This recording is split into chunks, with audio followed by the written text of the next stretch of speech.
Hello friends, welcome to my YouTube channel Pharma clinic. আজকে আমরা আলোচনা করব ড্রাগস ফর কফ এর ক্লাসিফিকেশান।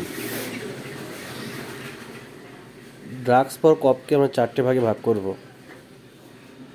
1 নম্বর, ফ্যারিঞ্জিয়াল ডিমালসেন্স। নাম্বার 2, স্পেকটোরেন্ট অর্থাৎ মিউকোকাইনেটিক্স। নাম্বার 3, অ্যান্টিটিউসিভ অর্থাৎ cough centre suppressant. Number 4, adjuvant antitussive.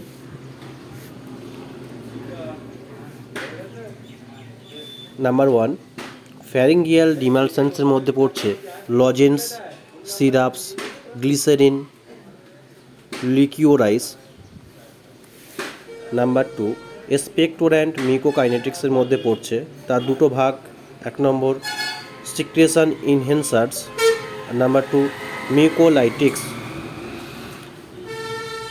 Secretion ইনহেন্সার্সের মধ্যে পড়ছে potassium citrate, potassium iodide, guaifenesin, tolu balsam, vasaka, ammonium chloride.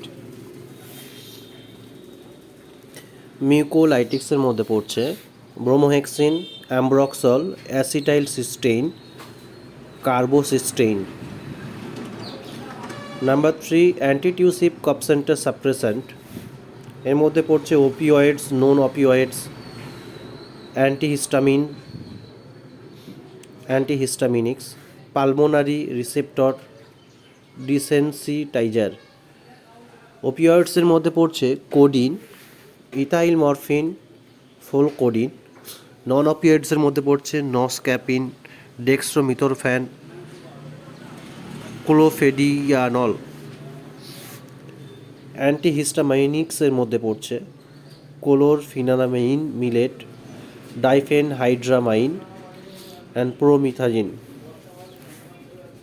Pulmonary receptor ডিসেনসিটাইজারের মধ্যে পড়ছে প্রিনক্স ডায়াজিন। নাম্বার 4, অ্যাডজুভ্যান্ট অ্যান্টিটিউসিভের মধ্যে পড়ছে ব্রোঙ্কোডাইলেটর যেমন salbutamol and terbutaline. Thanks for watching and subscribing.